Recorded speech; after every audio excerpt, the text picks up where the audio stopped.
Nkusabira mu mbeera yo muyingiremu Yesu. Nkusabira mu bizinesi yo muyingiremu Yesu. Nkusabira mu bufumbo bwe muyingiremu Yesu. Nkusabira mu bizinesi yo muyingiremu Yesu. Kubanga bw'anaayingira anaatereeza ebyakyama, ebyayonooneka, ebyalwala, ebyagaana binaaterera. Wabere waayimirira agambe nti haleluya.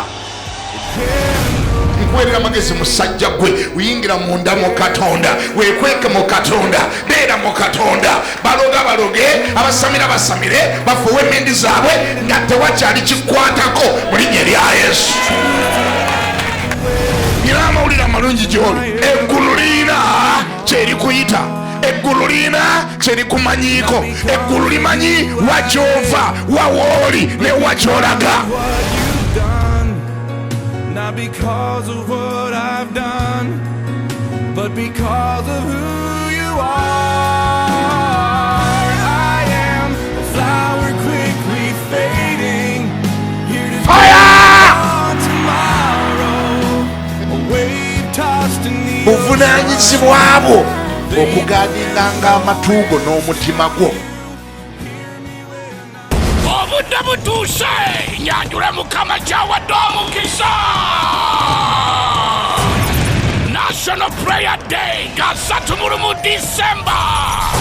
Tuyingira 2017 tukunganira mu kisaawe kimu na Kivubo Stadium mu kibuga wakati. Amawanga, ebibuga, ebyalo kimaze okukkirizibwa. Nkikutegeeze National Prayer Day nga 3 mu December. Akawuuwo kamaze okuggibwako, eggulu limaze okusiinika obubaka. Abaweereza ba Mukama bonna beetegese. Bishop David ne Pastor Sini Kiganda emiryango gigulawo essaawa emu yennyini kumakya. Awo wennyini mu kisaawe na Kivubo tutendereze Mukama bakenkeera ku makya 2017. Omuyingiro olina omukisa, ekikolimo, ebipali byonna byakukutuka nga 3 mu December. Eggwanga lino si lya basamize, eggwanga lino si lya Setaani, eggwanga lino lya Katonda. Abaalitandikawo newankubadde nga baali tebamanyi nnyo Bayibuli, naye abaaliteekawo baalisimba ku musingi nga gwa bwa Katonda. Kyova olaba nga bateekawo mmoto ng'egamba etya nti for God and my country. Bwe baayiye oluyimba lw'eggwanga, Omwoyo Omutukuvu era yabaliko. Oluyimba lw'eggwanga lya Uganda ze zimu ku nnyimba z'eggwanga entono ennyo mu nsi yonna, nga lwo si luyimba buyimba naye nga ssaala. Setaani alamuza Uganda, abali b'ebisiyaga bagiramuza. Abaagala okuggyamu embuto nabo nabawulidde baalumbye. Boogeza kati baminisita baffe oludikya, boogeza bammemba ba palamenti oludikya. Baatuyeekedde, baatusensedde kaakati, baagala kutongoza wano etteeka eritta abaana bonna abatannazaalibwa. Naye ate abazungu bannannyini kifainansinga be bamu be batusomesa nti omwana afuuka omwana oluvannyuma lw'okugwa mu lubuto n'atonda aba afuuse omwana. Era abazungu bennyini batugamba nti omwana atandika okutegeera ng'akyalina mu lubuto. Era abazungu batugamba nti omwana akyali mu lubuto bamuyimbira n'obuyimba, bamusomera n'akatabo, batandika okwogera naye ng'ali mu lubuto. N'omubuuza obanga mmwe mulina okutegeera okwo nti omwana afuuka omwana ng'akyali mu lubuto, lwaki mumusalira omusango ne mugamba nti oli bw'aba tamwagala amutte? By the way, obadde okimanyiko nti mu nsi yonna abazungu be basinga amateeka aga protecting abaana. E Bulaaya wano omwana bw'omukwatako owedde, omwana yafuga ensi. Naye Setaani yababbako okutegeera n'abagamba nti ate ali mu lubuto ye teyeetaaga protection, ye tali protected. Bamuteekako amateeka amakakali nti nnyina wayagalira omupangululiramu amupangulula. Osika mu bisodi bwe pa ng'osuula wali kanyabo nga kakaaba dakiika nga 2 eziddako 3 nga kakutuka nga kafa. Eyo tebagibalanga murder. We want to rebuke the spirit of murder in this nation. Waliwo minisita omugwe nawulira ayogera oludikya ng'ayogera ebitaliiyo. Nagandi kwegamba abakazi abamu omwana batamwagala, kati nga waliyo abakazi abamu nga omusajja yali umufunyisa olubuto si gwe yali ayagalira ddala, waliyo n'abakazi abamu nga bakwata mukwate. Eyo yonna nosensi.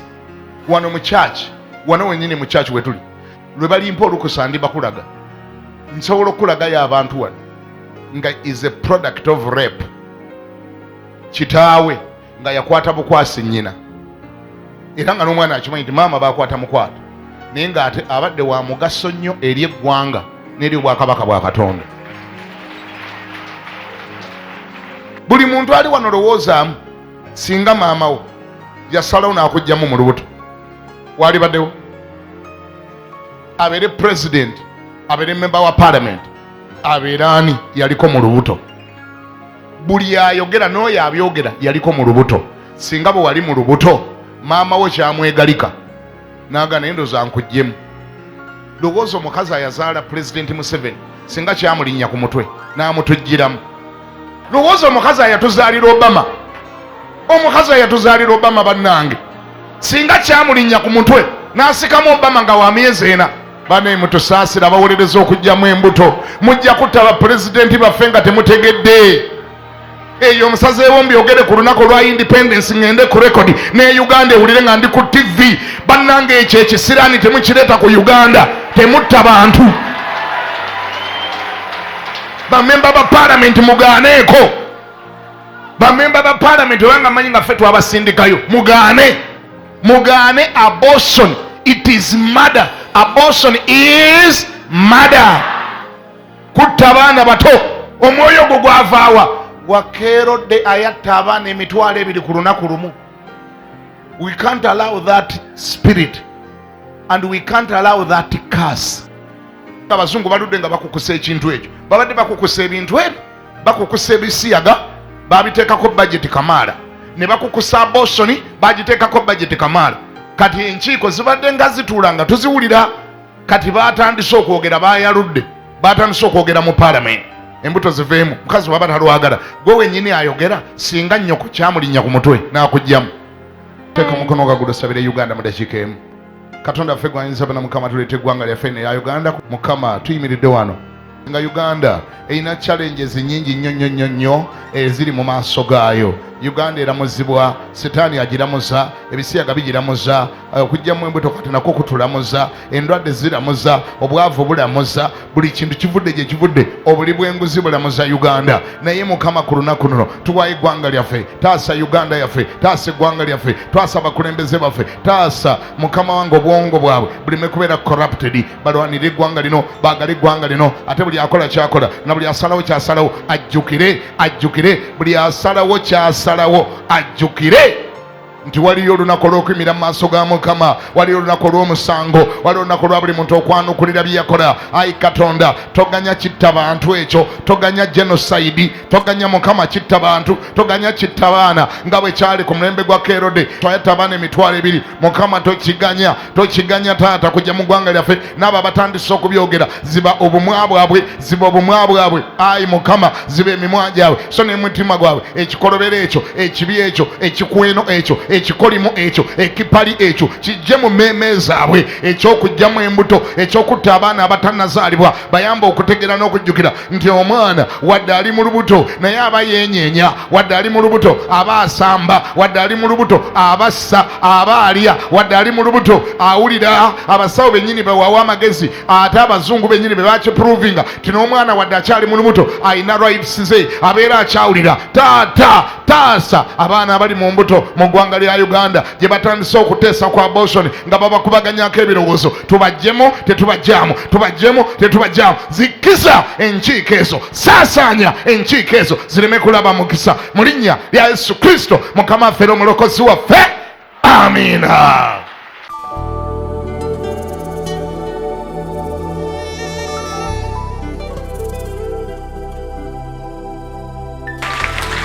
Wewa Mukama tukwade kitiba n'entendo ettuntu lino lwaliro nga tuŋŋaanidde mu kifo kino. Mukama twongera okusinza erinnya lyo, twongera okutendereza, twongera okugulumiza, twongera okwebaza kubanga abadde ggwe atuwaniridde paka kutuuka olwaleero.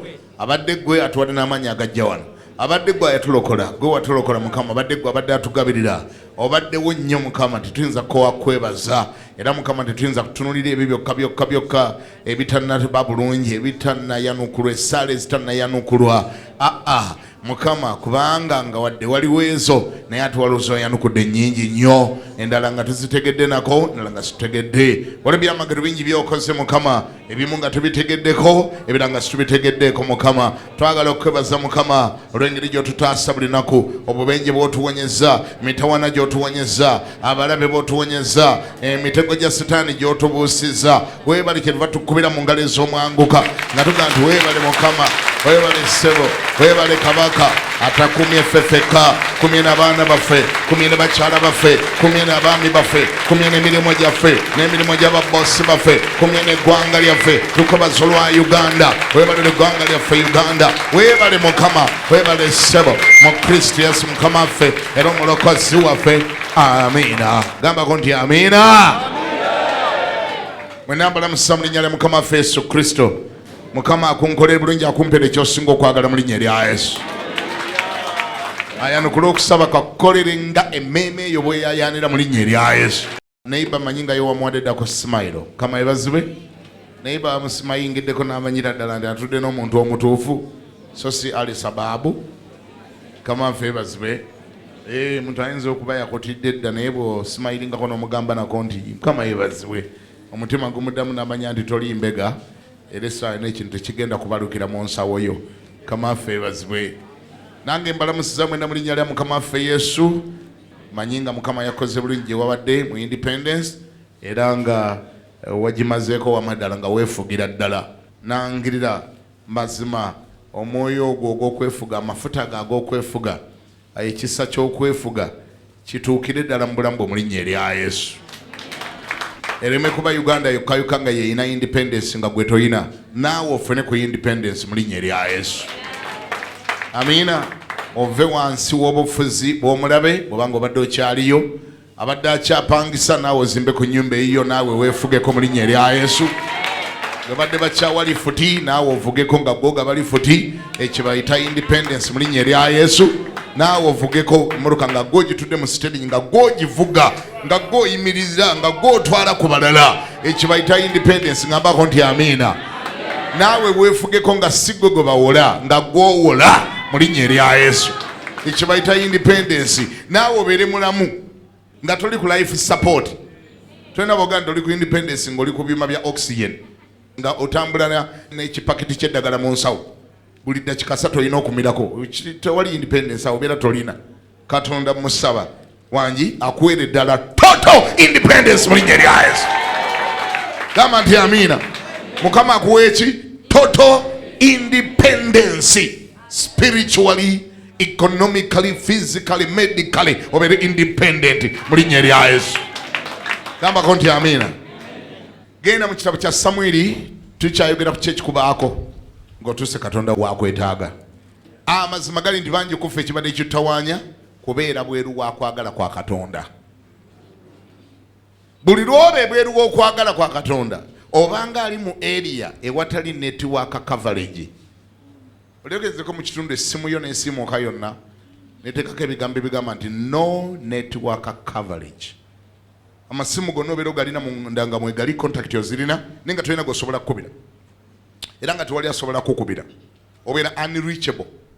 Era bonna bagezaako okukubira essimu zaabwe zibagamba is unreachable, tatuukikako, out of service. Ogenze mu area service yetali. Bw'oba oyagala ebigambo ebyo biddeko ku screen y'essimu yo, kyokola kyangu nnyo. Okola otya? Ogula simu ndala? Okola otya ng'oyagala ebigambo bidde ku screen yo? Obiwandiikako n'ekikalamu? Ofuna kimaaka peni n'obiwandiika? Kola otya? There is no solution ndala yonna, no any other solution. You walk back to the areas where the network is. Otambula odda wali network era olutuukawo ng'ogenda okanga essimu eteekako akagambo bw'oba wa MTN ngega nti MTN Uganda, Airtel Uganda, Walidi biki ng'ebizaako kubanga okomyewo ewali network. ebweru wa network watali network kubonaabona kwereere totuukikako ate tolina gw'otuukako. Bwe batyo babeera abantu ababeera ebbali w'okwagala kwa Katonda. Katonda yaba asigadde gy'ali nga waali mu ntebe ye ng'alina amaanyi ge gonna, alina obusobozi bwe bwonna, alina obugabirizi bwonna, maanyi agawonya agalina, ebikuyamba abirina, ebikutaasa abirina, naye nga totuukikako. Naawe ng'oli sayidi eryo strugglinga, naye Katonda ng'ali eno nga yeebuuza naye omwana ng'ali ludda wa? I have so much for him, aliwa. Olwaero kyenjagala okwogerako njagala kwogera ku package yakutegekerwa gy'otatuukangako gy'otafunanga naye ng'ate yiyo. Si nsonga gw'obonyebonye kwenkanawa tekitegeeza nti tewali bibyo, waliwo ebibyo we biri. Buli muntu gw'olaba wano atudde wano nga yatondebwa Katonda alina omugabo gwe mu maaso ga Katonda. God has never and will never run out of provisions and out of packages. Buli omu gw'olaba wano era tomutunulira n'omunyoomanyoma. Ensonga lwaki olaba ng'akyatunula bw'atyo tanna connectinga buconnectinzi bulungi na Katonda naye ng'ebibyo birina we biri. Omanyi buli lwobeera out of network baba bakubira basigala bagezaako. Ne message zo zonna zibaweereza by the way zibaako we ziri era bo basigala baweereza zisigala zijja naye nga gwe tozifuna kubanga gy'oli tewali ki maama nnyabo kakutanda kudda wali network n'olaba message bwe zifukumuka zino zonna bwera ziri uddawa nga ziriko we ziri. Nyina amawulire amalungi gy'oli ebibyo biriko we biri mu linnya erya Yesu. Ngambako nti amiina. Ebibyo biriko we biri. Kati weewola osobole okulya, weewola osobole okusula, weewola osobole okwebaka. Buli kintu weewola bwewozi. Bakwazika bwazisi atalina network abali eyo nga bo balina telecom company nga ezaabwe zirina bamwazika naye nga ate naye ayina essimu naye nga essimu ye talina network. Ebibyo biriko we biri era olunaku lwoli connectinga nabyo, lwoli connectinga ne package yo, lwoli connectinga n'ekitereke kyo Katonda kiyakutegekera. By the way ekitereke kyo kiriko n'amannya go.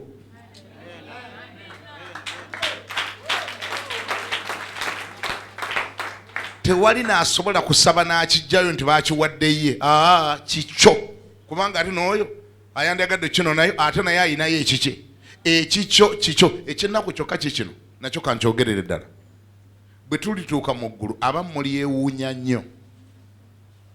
Katonda bw'alikulaga ng'akututteko mu sitoowa gye yaterekanga agatereke naga nti ebyo byonna obirabaawo ebyo byali bibyo byakulema buleme kujjayo walemererwa okumanya engeri gye babitranslatinga n'obitwala mu physical world n'ebyo nanga bw'obirabaawo. Tunula kebera buli ekiri awo kiriko mannyago olyoka okebere guukalina naye ng'ate wasulanga mu kinyolo wali mu muzigo nga guli mu katanga nga osooka kubuuka bwoti ogenda ewuwo nogandi Mukama kiki ekyo naga tukebera amannya ago agaliko eyo yali yiyo. Kiki ekyambaako Mukama? Yakulema okutranslatinga ogitwale mu physical world but it was here for you.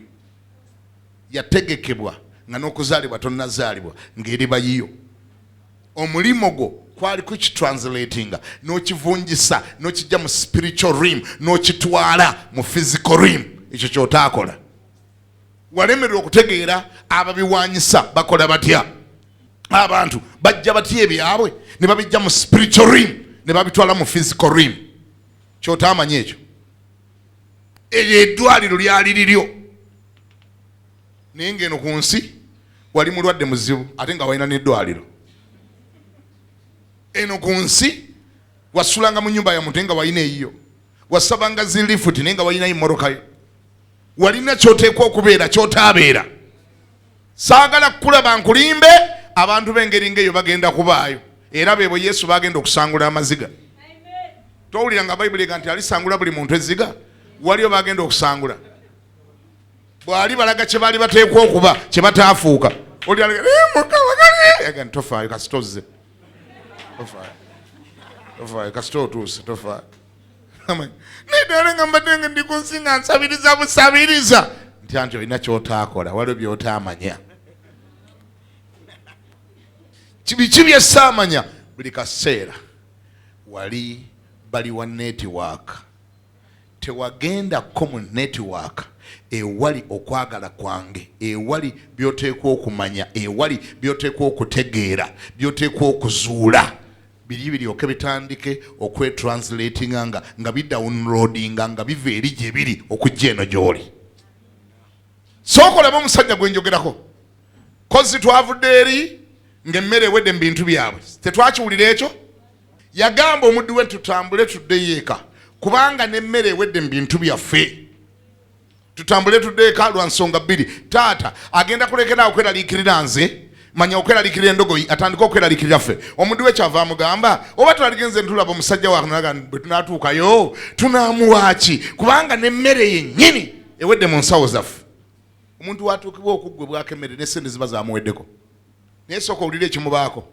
olunyiriri 22 awo Samwiri n'atwala Sawulo n'omuddu we n'abayingiza mu nju ey'abagenyi mpulira n'abatuuza mu kifo eky'oku mwanjo mpulidde mwabo abaayitibwa abantu nga 3 pate Samwiri n'agamba omufumbiro nti leeta omugabo gwe nkuwadde gwe nkugambyeko nti gutereke mpulira omufumbiro n'asitula ekisambi n'ebyakiriko n'akiteeka mu maaso ga Sawulo mpulira n'amugamba atya Samwiri n'ayogera nti laba ekyo ekiterekeddwa laba ekyo awusomanga topapa laba ekyo ekiterekeddwa kuliko n'akeewuunya laba ekyo ekiterekeddwa kyaterekebwa kiteeke mu maaso go olye mpulira kubanga kikuterekeddwa okutuusa ku biro ebyateekebwawo kuba nayogera nti mpise abantu awo Sawulo n'alya ne Samwiri ku lunaku olwo ne bw'osooka n'oyimirira kikyolabaawo eri tuvuddeyo ng'emmere ekoze etya emmere muweddeko byemu ku bimuzuuliddwako ebweru wa netiwaaka emmere eggwawo bodda mu netiwaaka Katonda gy'akusuubira bakuwa kisambi omwami yeezuula ng'ali mu mukolo wakati omuntu azze nga ekimuleese aze kubuuza byandogoyize bamutoza ku hayiteebo nga naye takyabitegeera n'alyoka amegerera ng'akakima akasibe ku ggaali oli n'agamba noga nti sebo ndi bano bonna noboolaba nayita bayite nabagabira kaadi nga mbayita ku mukolo kwoli guest of honor nagamba what nze mbadde nze wano kubuuza byandogoyi zaffe naga nti gwe eri wabanga eri ng'obonaabona ng'eno Katonda apanga bwanyi era gw'obadde eri nga tomanyi kigenda mu maaso naye nze wano Katonda abadde nga ambuulira ebikwatako buli lunaku yambulira n'olunaku lw'onojja nenzitente ne tugikola barbecue nenfuna omufumbi nga mukugu ng'asobola okufumba ekisambi nga kiramba omuntu n'afumba ekisambi nga kiramba aba bye yasoma ebyo byaba yasoma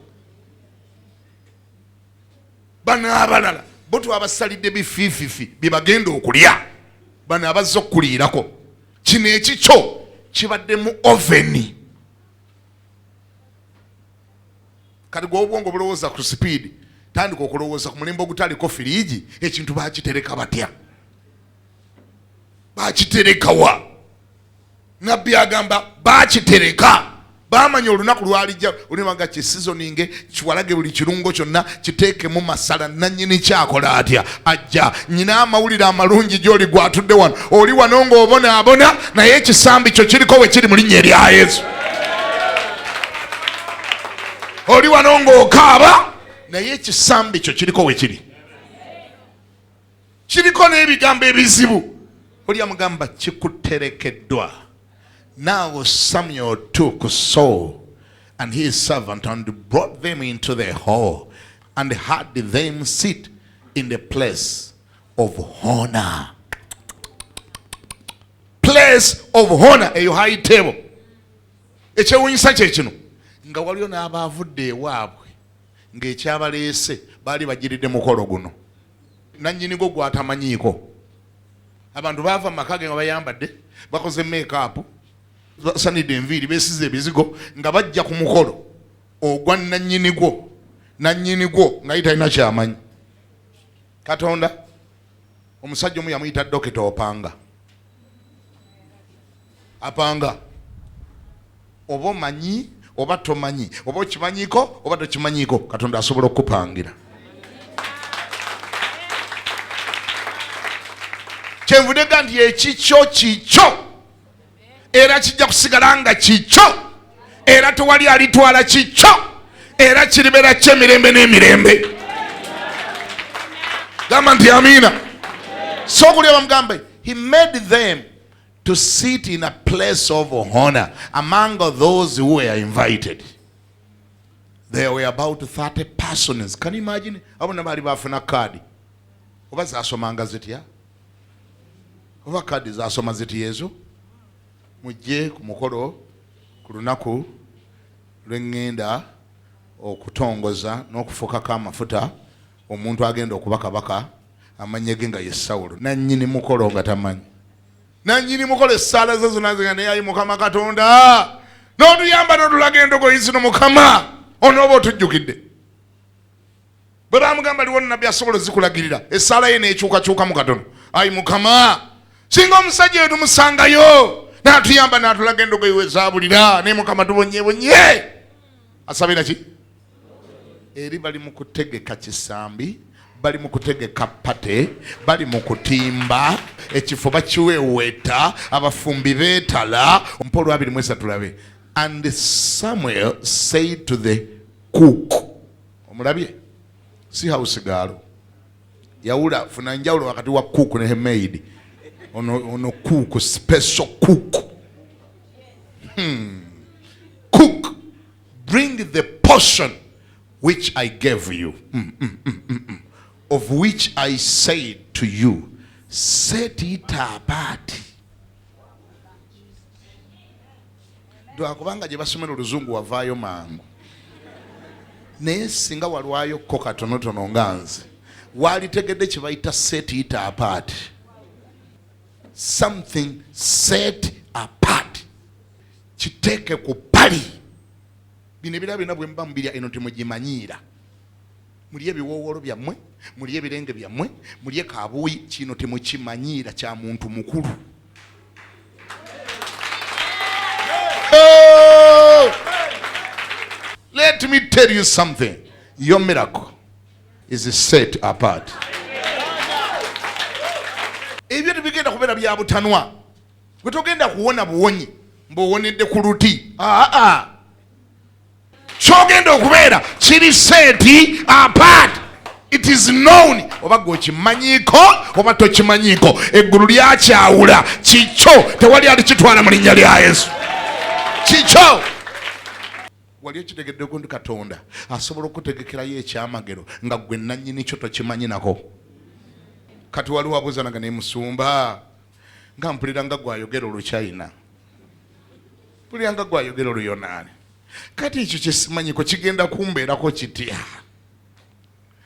Kati ngenda connectinga ntya nakyo? Mwanange teweetaga kukola bingi, weetaaga kudda Katonda waakwetaaga.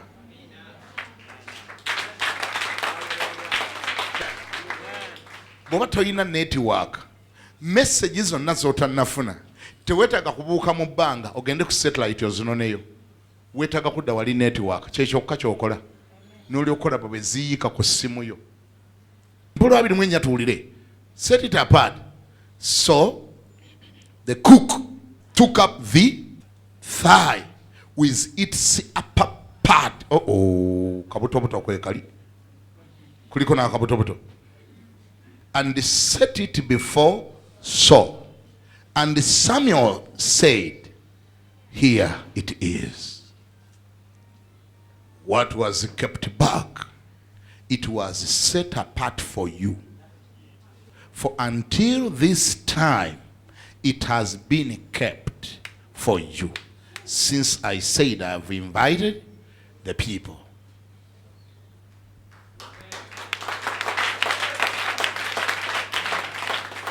Kiki kyolabaawo? Kati nze kankubulire byendaba. Mukama yebaze. Omusajja akimutadde mu maaso. Bakisitudde nga kijja kibamenya. Ebyamagero bya Katonda ebirimu engeri y'effujjo. Ekisambi ekiramba omuntu omu agenda kukirya atya. Bamugembe n'ekitundu kya waggulu kino akakola akabutobuto nako kwekali. Kiriko ennyaanya, tomato sauce, ebintu byonna biri kuli. Bakikubye mu maaso awo ng'ate kiri roasted, kyawedde okurostinga. Omufumbi omukugo wa Sheraton ayaliwo mu kiseera ekyo yakifumba. Ategeera okufumba ekintu nga kiramba. Kintu kya muntu mukulu tebakisalaasalamu. Bakimutadde mu maaso bwe pa ne kigirako ebigambo ebizibu. Sooka obiwulire. Kiikino ekyaterekebwa okuva edda n'edda. Bwe gundi obonaabona gwe naye olinayo ekintu ekyaterekebwa okuva edda n'edda. Banange tulaba nga kupangisa nnyumba. Ng'ennyumba yo kalina nnamba eriko weeri naye nga tokonekitinganga nayo. Tulaba nga kwesasulira muzigo. Naye nga Katonda yategeka dda omusajja ali kuwasa nga n'okuzimba yazimba dda. Naye nga oli eno omusajja landiroodi manyanga omukazi landiroodi avuma gwe n'ennyindo n'esiiwuuka. Sente ne zikerewa munaga agenda osule kuza nnyoko. Nunga ne mukazi gwe ng'onvuma nyiraga tommanyiira nyiza n'okugoba olwaleero. Naye ng'eggulu liina we libikkula mu fayiro ya Katonda nga Katonda ye gy'osula takyakulabayo. Akulaba mu maka ge agateredde agaggaayi ayazimba edda naye nga gwe tokonekitinganga naye. Ani awulira ngambeko nti amiina?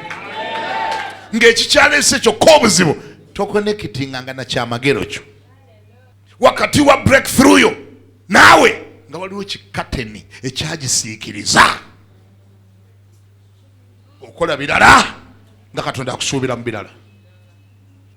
Tunda mberenge ninga Katonda buli lwakeberako eno kusayidi eno buli lwabikula ekitabo kya future yo alaba nannyini moolo.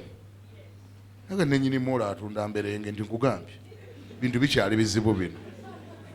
Nannyini moolo atunda ki? Aina ekibbo ky'emberenge sayidi eno. Current kibbo kya mberenge, future nannyini moolo. Buli ekigenda okubaka ewa Katonda kiri mu kitabo ki we yawandiika ekigambo future yo. Enjawulo eyo keri awo wakati wo nakyo waliwo ogukateni ogwetaaga okuyuza.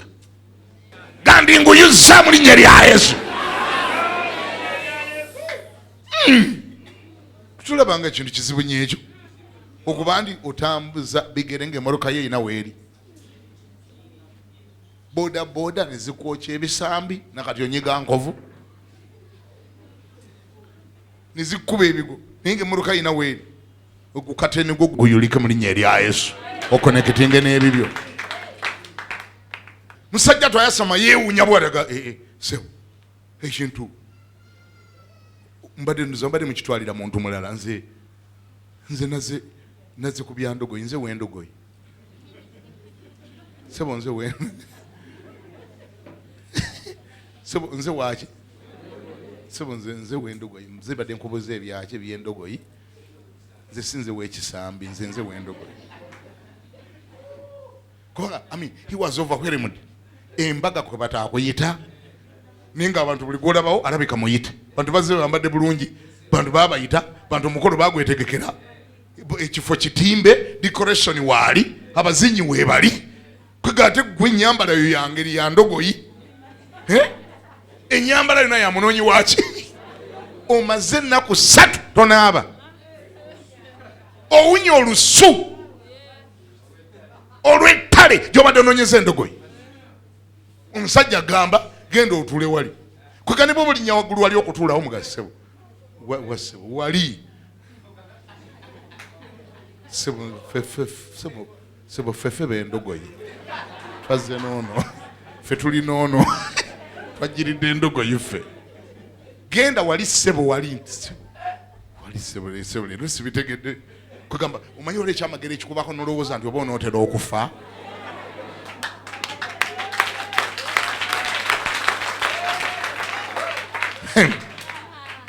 wazze kubuuza ki ndogoyi omusajja agamba tuula wali ogezaako okutuulayo ogambye oba baŋŋambye nkume ekifo kya muntu mukulu wali wajja oba kwegamba bantaddeyo ntuule nga kwegamba tuliikirize omuntu omunene agenda okutuulawo nibagamba nti atuulira ddala wali ogezaako okutuula newasemba omusajja akujaga atuulira ddala wali otuulawo naye nga tobitegeera gwosinga obujama owunyaawunya tewanaabye nviiri sinsanirire simanyi wulira omusajja agamba awo oba otuula buli kyayogera tokitegeera yasese kubuuza nga mukyali eri ebyegombebwa bwenna mu Isirayiri ogamba bigenda kuba byani tebigenda kuba bibyo buli kyayogera tokitegeera gwe njogere gy'oli waliwo season we bagenda okwogera ebigambo nga tokyabitegeera nga tebijja mu buyigirize bwo nga tebijja mu background yo tebijja mu family background yo tebijja mu educational background yo tebijja mu sente zo tebijjayo naye nga it is your day olunaku olwo lugenda kuba lunaku lwo mu linnya erya Yesu unagamba for until this time it has been kept for you until this time kino kyolaba tulowooza nti tukitegese kati tuludde nga tukipanga mpaka gwe nannyini kyolwoze waliyo ekintu kyo nga kiriko we kiri bamalayika bakitegekategeka bakipangapanga mpaka gwe nannyini kyo lwogenda okonekitinga nakyo ate kankubulira ekikyo kigenda kusigala nga kikyo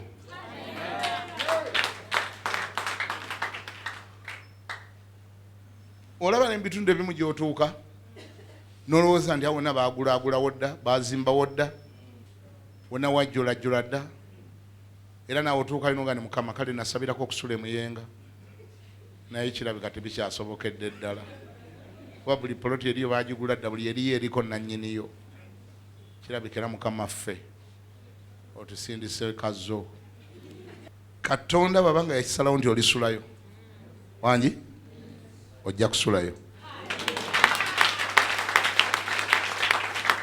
nkiddemu Katonda bw'aba yakisalawo nti eyo yeewuwo yemu ku gy'oteekwa okusula waakiri walibaawo afa ne bamuzza ewaabwe ekyannamukaaga era ne wafundikira nga wawo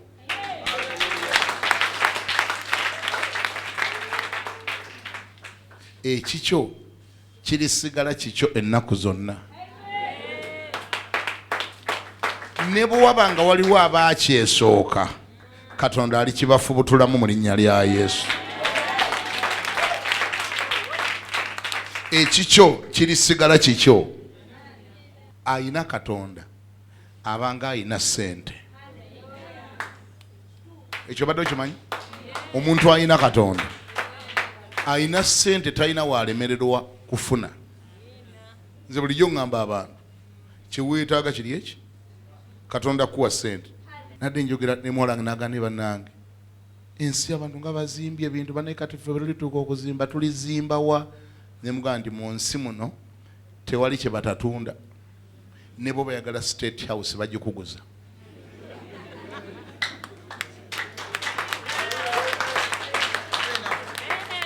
bayagala kumpakanya tewali ekye batatunda mu nsi muno bagikuguza gwe jangu funa value agivaluinge obagambe nti mbawa 5 times olabe bagikuwa mbawa 5 times the value bajaga banna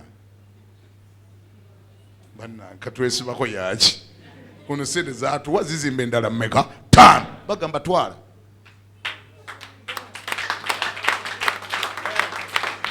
tewali ekyo batatunda awo wonna wonna bye mulaba awo byonna biri available tebakulimbanga buli kizimbe kyolaba mu Kampala kiri available kiri ono sale lwakuba nannyini kyo takyogeranga.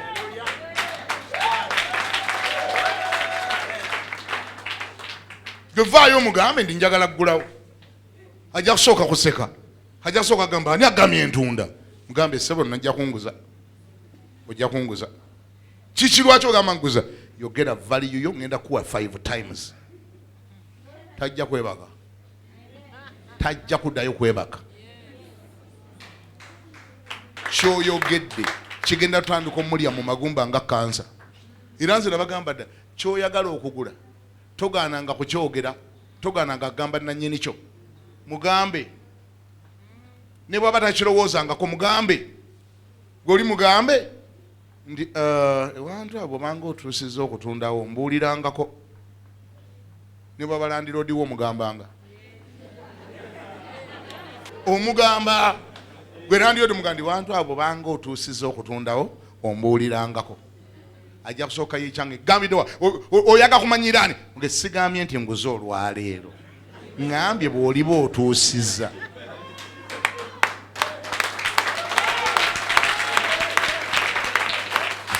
Gamba nti amiina. Ebigambo byakulala birina amaanyi agatayogerekeka.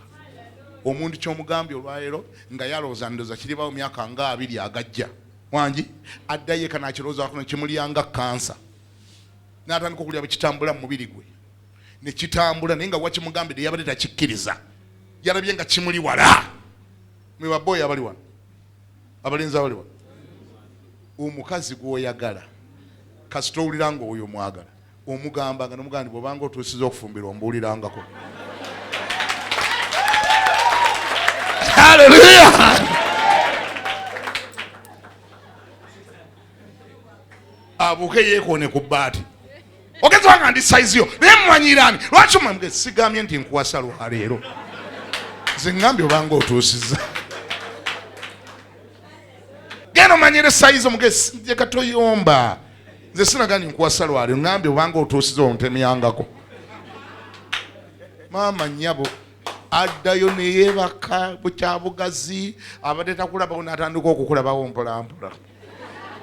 N'akuloota n'asiba emizimu n'agandi mukama akasajja kano kanyingidde katya mu bwongo nkakutula nkamenya. Nsobola okulirayo amiina yokka. Atanze ab'engeri ng'endabyo bangi olina donaga nti naye wali ogende wantu wali wandyagadde okugulawo naye nga wasooka kimugambira yayomba. Tumumanyira niye agamba nti ntundawo wagambyeko nti ntunda ebyange gasi nagambako nti nguze olwaleero zegebo banga otuusiza. Mwana nga wayita emyezi 6 wali ogende wantu wano oyagala okugulawo kati zibanga sene mmeka muga nti awo nno jja awo nno otandise.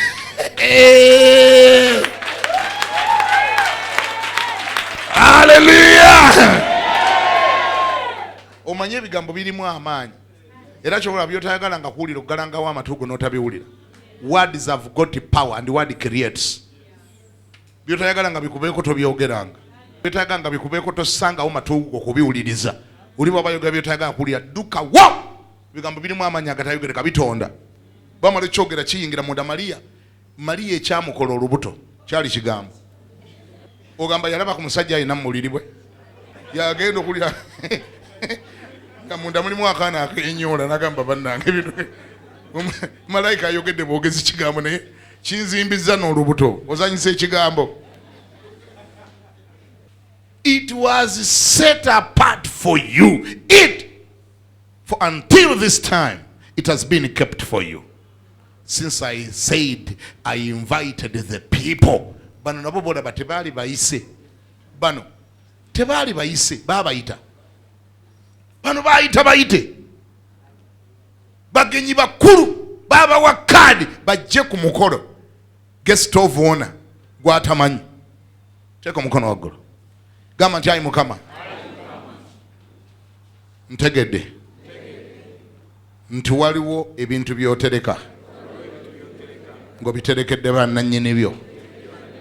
Oba bamanyi oba tebamanyi. Era omu kubo yenze.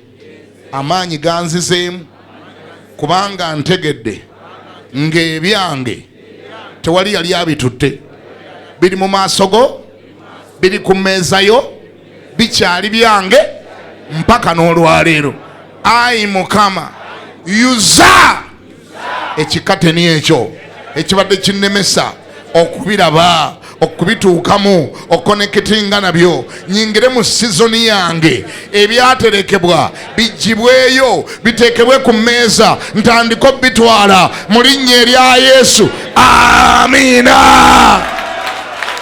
Obudde butuuse, nyanjule Mukama ky'awadde omukisa.